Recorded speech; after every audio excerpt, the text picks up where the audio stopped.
তোমার কি কোনোদিন জ্ঞান বুদ্ধি হইব না? তুমি এইখানে বসে রান্না বান্না করতেছো কেন? আরে কি সালা, রান্না করে বসে রান্না করবো না তো কই বসে রান্না করবো? আরে তুমি জানো না তোমার মেয়ের জামাই এদিক দিয়ে যাতায়াত করে, তার নাকে যদি তোমার এই রান্নার গ্রান যায় তাহলে তো সে আইসা পড়বে। এত শখ করে হাঁসটা আনছি, তুমি কি চাও না যে এই হাঁসটা আমি খাই? কালকে তো তোমার মায়ের জামা এসে ঘুরে গেল, আসলো তো চলে আসতো এতক্ষণে। তুমি না খামাখা চিন্তা করতেছো। একদম বেশি কথা কইবা না, আমি যেটা কই সেটা করো। তুমি এখন এই পাতিলাটা ঘরের ভিতরে নিয়ে যাও, আর এর মধ্যে যদি তোমার জামাই আইসা পড়ে, তোমার জামাইরে বলবা আজকে আমগো বাড়িতে কোনো রান্না বান্না হয় নাই। তাড়াতাড়ি করো, আরে তাড়াতাড়ি। আসসালামু আলাইকুম আম্মা। আব্বা কেমন আছেন? যাও বাজান, এ খালাম্মার সাথে খেলা গেছে, যাও যাও।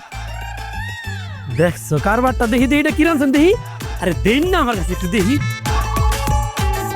মাশাআল্লাহ মাশাআল্লাহ, কি মন সুন্দর গ্যারান বার হইছে। আরে গ্যারানি তো কথা কইতাছে, এটা কি এর মাংস? এটা হাঁসের মাংস। আম্মা আজকে কইলাম আপনার রান্ধন শেষ হওয়ার আগে আমরা আয়া পড়ছি।